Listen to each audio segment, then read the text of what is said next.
Hello everyone. Thank you again for joining us today on the program Healthy Living. I'm at Desuwa Uwagye. So from this Monday and several Mondays to come, we're going to be having 15 minutes to talk about something very important that affects a man and affects a woman. That is fertility vis-a-vis infertility in male and of course in women. So by adventure you have such a problem, all you need to do is tune in every Monday at 2:30, and then you will get the best of what all you can get on the program. Joining me today on this program is Dr. Tunika Oluyori. She's an embryologist and of course a fertility expert. And so we're going to be talking about something on infertility and fertility today, because there's no way we can talk about infertility and not talk about fertility. So, Dr. Oluyori, it's a pleasure to have you join us today. Thank you so much. And you're looking good too. Thank you. Nice to be here. Okay, so we want to talk about egg freezing now. So, talk to us. When we say egg freezing, what are we talking about? Good.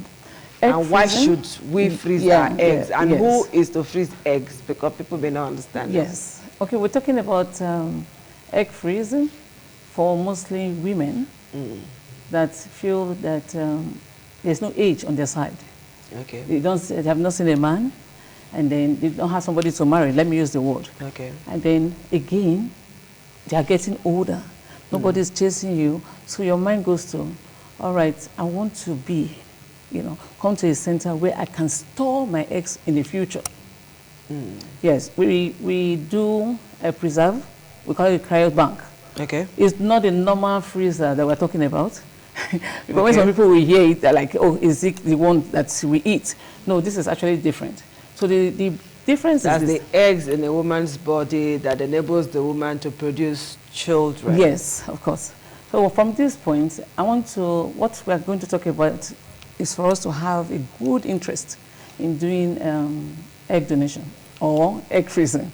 So it's a process where the eggs, we call it oocyte. Okay. Yes, for us to freeze. Oocyte preservation. Yes, can freeze, and then takes you a lot to the number of years. If you are preparing for a career purpose, I think it's better for you to, freeze your eggs. To save your eggs. Okay. Yeah, save your eggs, since nobody is there. But you have keen interest in pursuing the goal, and that is right for you to do egg freezing. So irrespective of this, we also ask for women who are even up to like 37, 40. Those days they will tell us from 40 to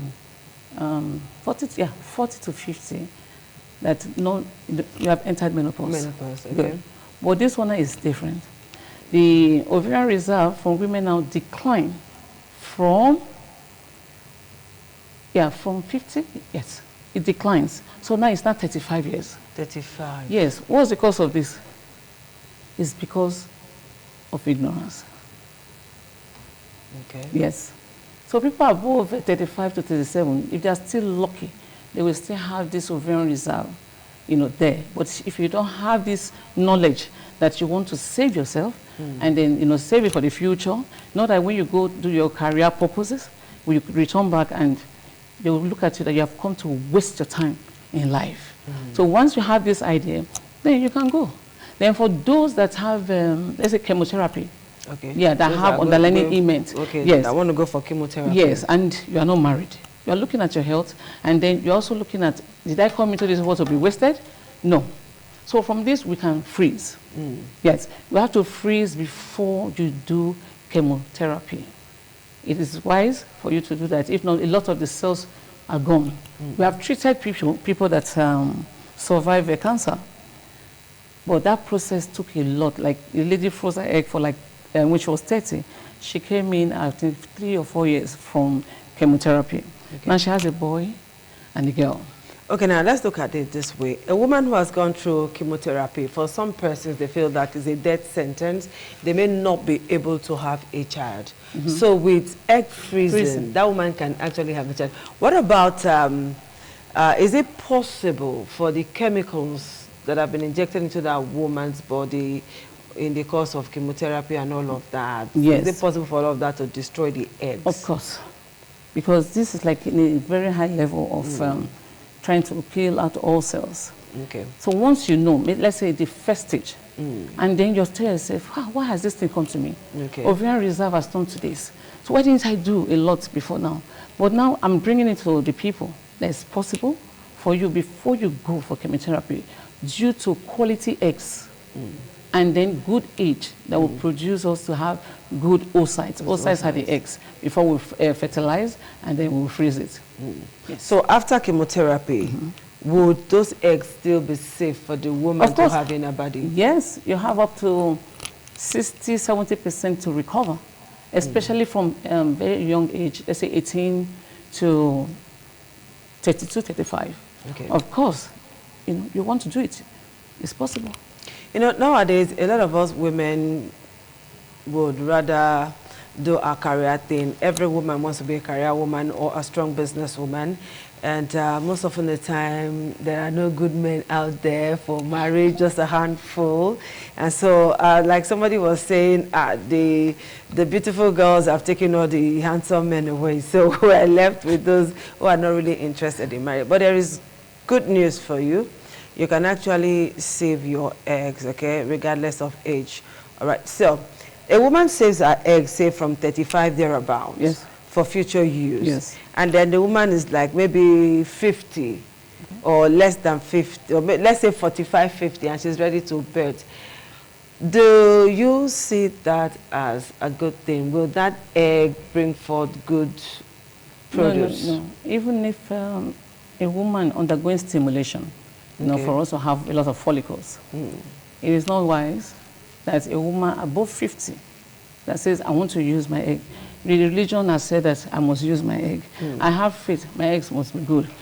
Sarah had a child at 80. Madam, I want you to do this. You see, to avoid chromosomal abnormality. You don't want to have a child that has like this Down syndrome. Yes. So when you know, maybe your own time is gone. If you have other people coming in, you have to advise them. Because trying for us, in IVF, if that woman is 50, no. We must do a test to make sure that your ovarian reserve is okay. No, like what I'm saying is that the one that saved her eggs earlier on. Okay, yeah. And then when she turns 50, 55 or 60, wonderful. Can she still use her eggs, or she would need donor eggs? Will those eggs still be viable? The ones that she saved, will those eggs be viable? Good. At the particular age when she preserve her eggs, maybe she was 35. 35, of younger. course. When she's 50, 55, she can come. Unless there's no underlying ailment. So it's possible, because now your mind is at peace, your brain is down, now you want to pursue that career, you want to do a lot to yourself. Since nobody is coming, I need to enjoy my life to the fullest. So when you're around ready, 50, of course, if your uterus is okay, why not? We do fertilization and transfer it back into the womb. Yes. And that will work. And that, of course, it will work, because my highest is 58 years. She had a boy and a girl, very old. What if it fails, the process? Yes. You see, IVF is normally not 100%. Okay. And you preserving your eggs up to, let's say, depends on the number too, and then the quality before we freeze. If the quality is not so okay, then there's no use for that. So the best thing that any other woman should do is, we know that uterus is okay, like I said, and the underlying ailment there is ruled out. So if the eggs are not good, it can become negative, of course, because it's IVF. IVF is not 100%. So we demand that we should have a lot of eggs to play with that has good quality. Because poor quality oocytes is 0. Yes, it's 0. So, but then, like I said, if you're 35 years, of course. Okay, I read somewhere where eggs that were preserved several years ago were used, but unfortunately, the woman's womb was not competent enough to hold those eggs, and then she felt so disappointed. Have you experienced such? Yes, because sometimes when they come in, their thought is like, will I be able to carry this pregnancy? Something must have happened to them when they froze the eggs. And when you come, we're also going to do some investigations for you to actually see how we can support that pregnancy at that age. So if we are trying, and she has good oocytes, of course, the womb is also ready. But if it's not, maybe she's like, no, I think I'm tired.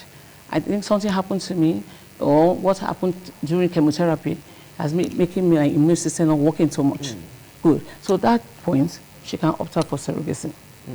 Yeah, a surrogate mother can actually still help, to carry on. Now, let's look at the legality of egg freezing in Nigeria. Is it legal?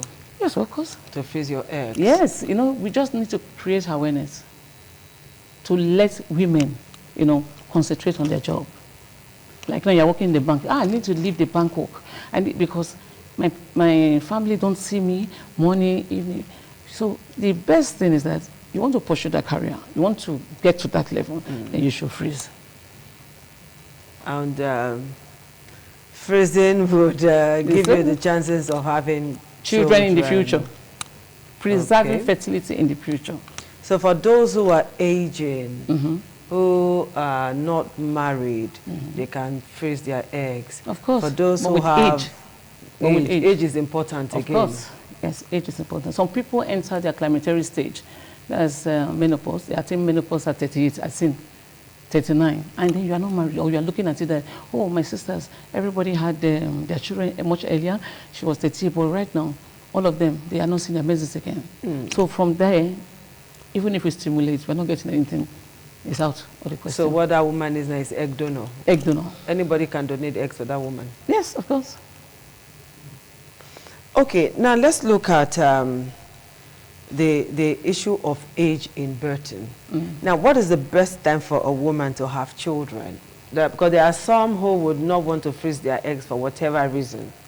All right, they will rather fate it to say that, like you said, if Sarah can have a child in her 80s, what's wrong with me? I'm just like 40, 50 or thereabout. Now, let's look at the right age for birthing, because nowadays, a lot of us women are pursuing careers. Of course.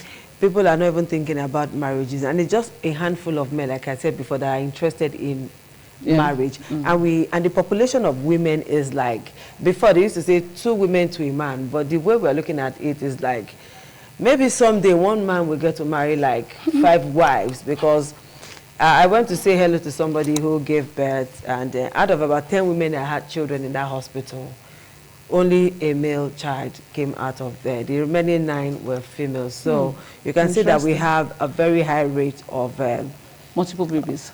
And then we have plenty of females around the world nowadays. Now, let's look at it this way. For a woman who has done everything humanly possible and want to birth, what is the best time for a woman to have children? Well, like we said earlier, from 18 to like, let's say 44, 45. 18 to 44. Yes. Okay. Because that's the percentage. Because you can't be having a problem with your womb and you are still thinking of birthing. Or even at the process when you freeze your eggs, something happened to you along the line, and then your womb is not fit. It's not fit. It's not fit, yes, because she has tried every means, and then she now says, okay, let me preserve my genetic oocytes, so that in the future, whether the man is there or not, I will know that, yes, something has rewarded me back. So you look at yourself and say, oh, I didn't come to the world to be wasted. Okay. Yes, genetically, yes. So for those women, I think some of them need to just enter into surrogacy. Okay, talk to us. A woman wants to freeze her eggs and she's looking for where to go. Tell us where to meet you, and tell us the phone number to use in reaching you. And let's give us your address now so that we can come and discuss more. All right, if you want more discussion and for us to have interaction, hold forum for anything, you can locate us at number 1, Society, Asemota Street by Felim High School, First Tugbo, Water Resources, GRA. Okay. And our phone number is 080-84-4913. Okay. Second one, 080-9690-2513. All right, please do call those numbers again, and be deliberate about calling the numbers because you're kind of a bit fast. Okay. 080-9690-2513.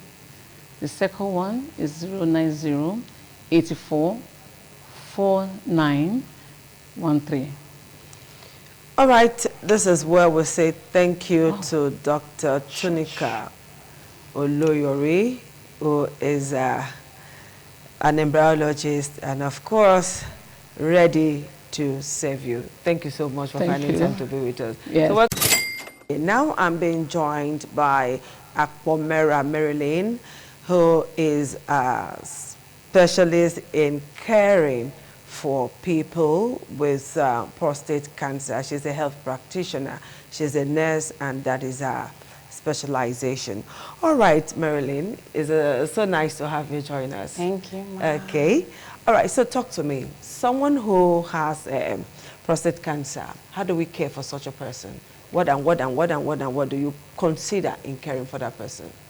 Okay, so in caring for someone with prostate cancer, it's necessary, first of all, that the mental status of the person is equipped. You tell the because especially in this side of the world, the mental state is usually disturbed. Yes, cancer is not a cancer funny is thing. not what we like to hear at all. So we start by educating the person on this is not a death sentence. Okay. You have to know that this is a disease condition, and the good thing about prostate cancer is that early detection can be managed properly. Okay. So if it's, let's say it's detected early, you can be managed, you can be on your medications. If there's need for surgery, you can do all of that. So the first thing is the mental status of the individual. Okay. Then it's also advised that the family is involved in this season. People want their loved ones around when they are going through such situations. So you tell their loved ones about the conditions, you bring them around. How do you tell loved ones when we live in a society where stigmatization is on the rise? When you tell somebody about your health condition, before you say Jack Robinson, the whole neighborhood might just be aware. It will not be like that woman in the Bible, the one with the issue of blood, you know. You start describing the person with the problem that happened. Hey, yeah, you don't see this person, you know, that kind of a thing. So how do we manage stigmatization? Okay, so what we are, like my organization, we're currently working on, and other people have also seen, is health education is necessary. Let's take, for instance, HIV. What made HIV become the whole stigmatization die down was because it became a normal talk. We started hearing about it a lot. So we have to start talking about prostate cancer a lot and know that this is even one of the easiest, in quotes, where we can get treatment early and still live with your family 10, 15 years. Normal life. So yes. So it's the communication about it, is that people don't know. Like some people even think prostate cancer is, when you hear, oh, it's a problem, it's one, you need to know. Knowledge is important. And with the technology we have now, knowledge is everywhere. It's funny that people still, basics, they don't even have an awareness about it. Okay, where is your heart located? Don't know, where's your lungs? Where's your liver? I asked somebody, do you know where your liver is? He was like, I don't know, it's in my back. I'm like, so that's funny because it's in your body. Why would you not check one day, a random day, before you go on TikTok? Just check, where is my liver? And know where your kidney is. So knowledge is what will help us a lot. Okay. Yeah. Yes. All right. Now, accepting that one has an ailment is a very difficult pill to swallow. Yeah, sure.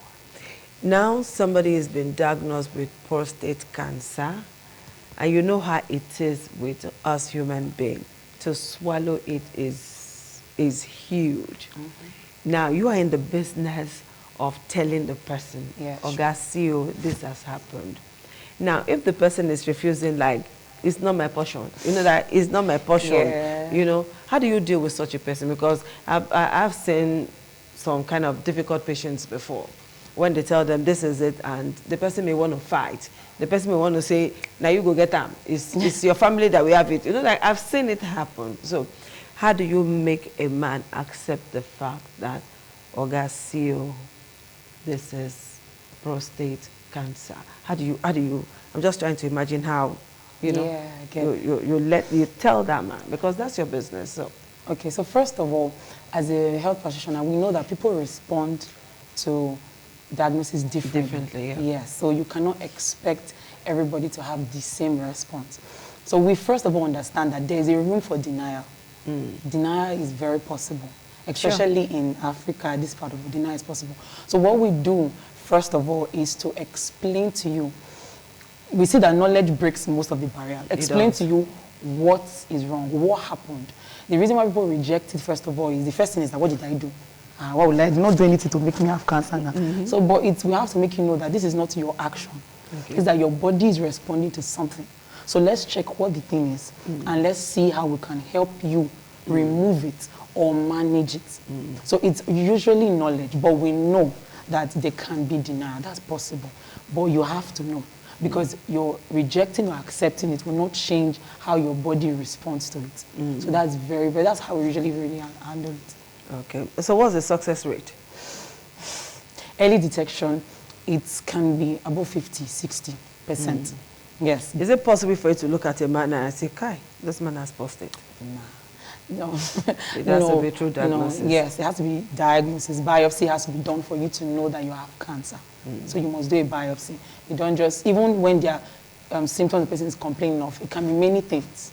So we can't conclude that that particular symptom equals prostate cancer. Okay. We'll do a biopsy for you, and then the doctor will confirm, okay, this is exactly what's wrong with you. Oh, that's fantastic. So is the death rate so high? In Nigeria, it's very high now. Why? Because 80% of men come to the hospital at the point where it's incurable. They have taken agbo, they have gone to many centers, they have taken different drugs. And so they come when it's third stage, fourth stage, and doctor just manages the person to death. But when you come early, there are many screenings that can be done out there. We have a PSA screening, prostate-specific antigen screening. There's DRA, digital rectal examination, many screenings out there that you start off with. Once you detect it early, you can be managed. So at what age should a man go start doing screening now? 40–45. Now, 45 years, you should already start planning. Let me go and do a screening without anybody calling you or reminding you. This should be part of your plan, your to-do list. So you get to that age. All right, Marilyn, this is where I say thank you for finding time to be with us. We're going to do this again, definitely, because I'm beginning to enjoy this talk, okay? But time is not our friend. No problem. Okay, so thank you for coming to share with us. All right, people, this is it for today on the program Healthy Living. We'll see you again on Monday. You're 35, 40 and above. Please go do some screening.